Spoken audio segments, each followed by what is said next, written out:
Then we have firewalls. Even in your Windows, if you have your systems, you might notice there is firewall that is already installed. So what this firewall will do, it will monitor and control your incoming and outgoing network traffic based upon some security rules. So maybe you have firewall, you can search firewall in your control panel. You can have that or check that. So if you notice that whenever you install a new software, so before installing it, there is a notification that firewall denies this software. Would you like to grant the access to this software? So this is the most commonly notification that you get. Why it happened? Just because you have activated your firewall so that you can monitor your ingoing or outgoing network traffic. Now we have different examples like Amazon Cloud Service or Web Application Firewall. So this is a service that will help you to protect web applications, okay, that can affect the availability or the security. So these are the most commonly used firewalls. So you can also check if you want to understand more. You can go to the control panels of your systems. There you can search the firewalls and you can set the security rules according to your need. So you can modify them. Then we have another secure passwords and passwords policies. Now you can also set unique passwords for your cloud storage accounts. Okay, you can implement different passwords policies. So you can also regularly change your password after a month or 2 months so that you can secure your account from hackers or unauthorized users. So for example, LastPass, it is a tool that will help you to generate and store the strong password securely. For example, you may forget your password sometimes. So in that case, what you will do, you can use this application. It will provide you or even help you to secure your password. They will help you to generate different passwords. Then we have two-factor authentication. What is that? The two-factor authentication will add an extra layer of security by requiring a second form of identification. For example, whenever you log into a website or create an account, they will ask you that for verification, we are sending a code to your mobile devices or to your Gmail to add, in addition to add the password to check whether you are authorized user, whether you have added an authentic password or not. Like whenever you create a Google account, Google Authenticator is already installed in these Google services that the user must enter alongside password to access their Google account. And if you are creating your Google account, you might notice you also get a verification code to verify whether you are the same user or not. And for that purpose, you can also provide them your phone numbers. For recovery Gmail, you also provide a recovery Gmail to them. That in the case if you lost your account, how you can recover your account through another Gmail. So this is how the cloud-based storage or technologies are providing us different benefits for the business. That can be the cost reduction. It will increase the efficiency. We don't need to buy the expensive hardwares. It is providing us the greater accessibilities. But there are also some risks, like if there is not internet connectivity, we cannot access our account. We cannot, it will delay our work. But to protect all your data from unauthorized access, we have different security measures also, like the antivirus protection, we have firewalls, we have secure passwords, even we have two-factor authentications. So these are the different protection techniques that are also available in order to prevent our account from unauthorized access. So if you have any question till now, let me know. Next, we have network infrastructures.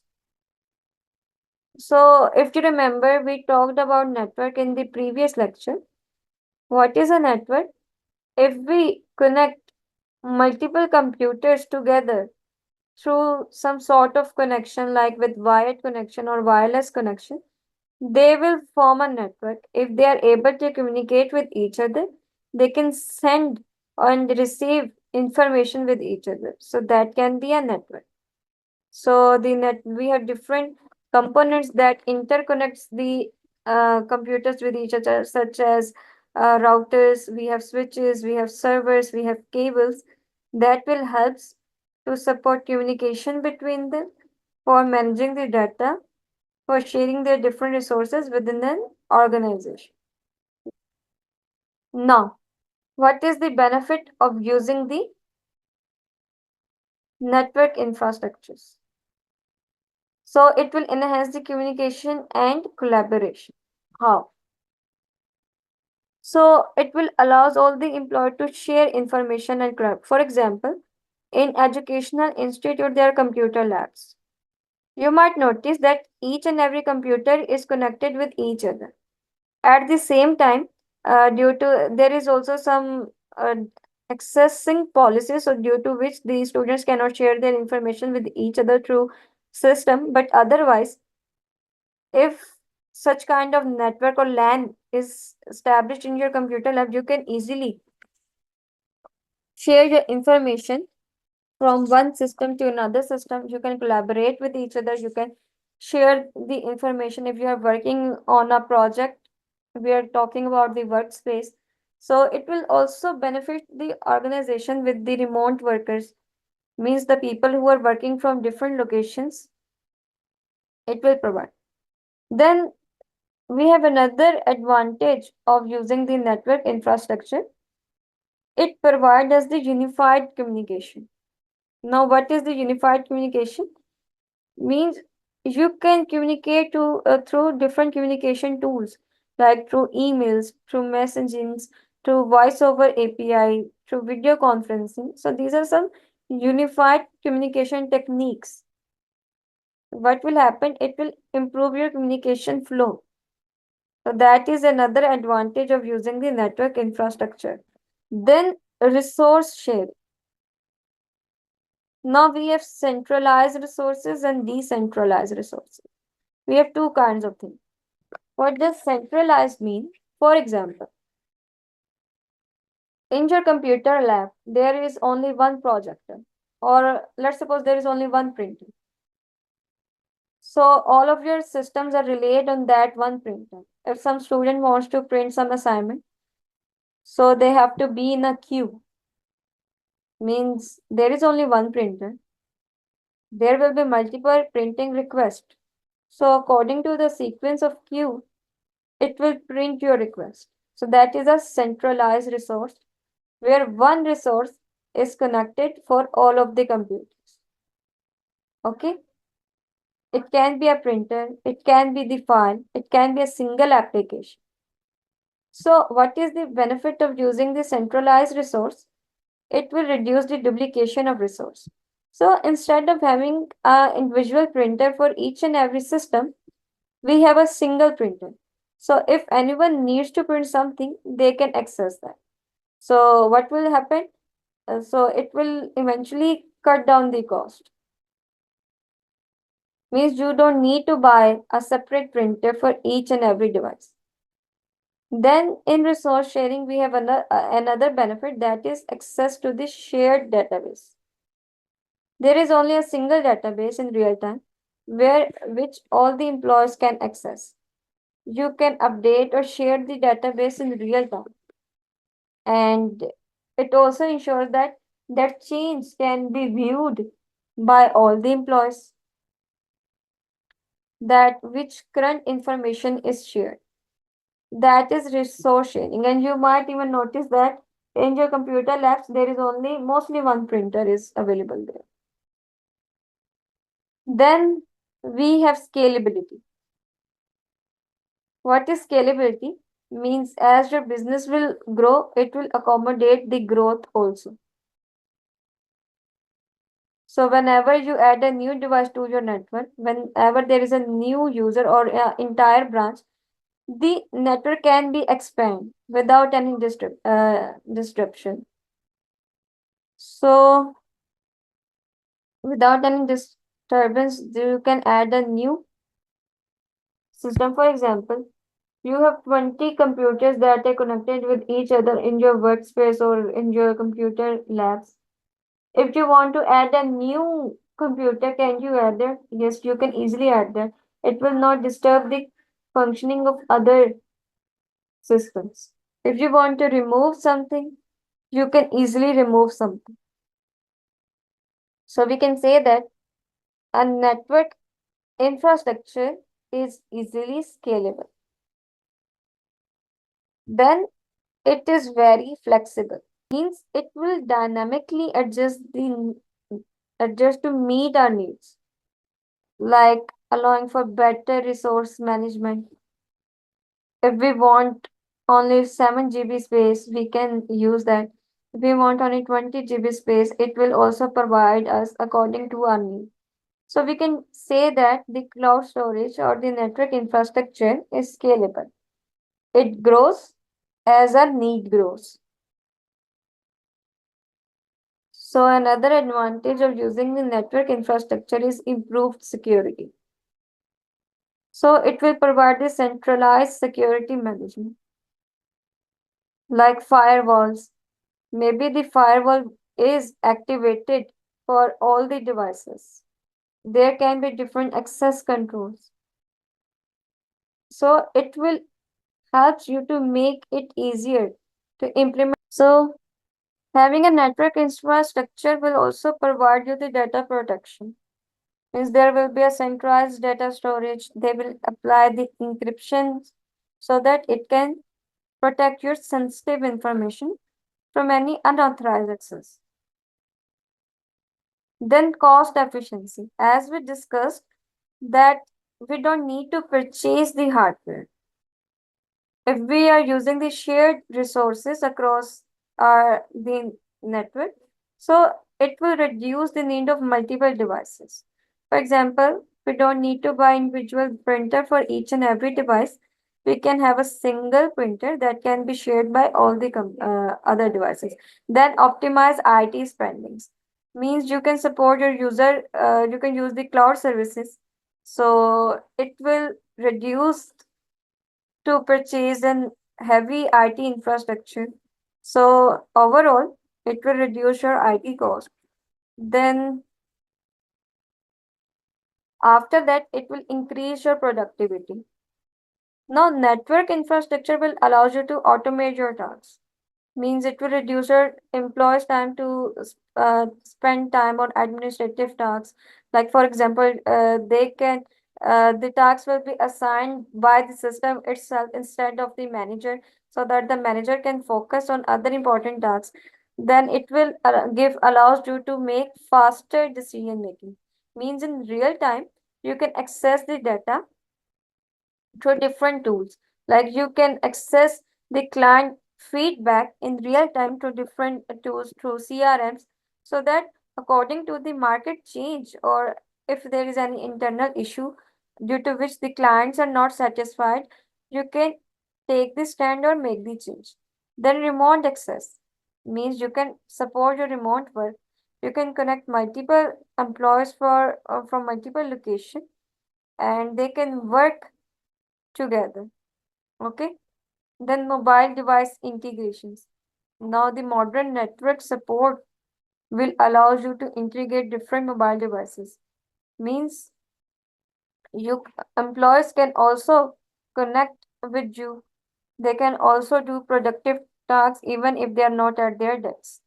So there is also an option of using your Windows on your mobile, even in your systems, you can also check that option. If you are using iCore 7 or iCore 6, then that option is also available.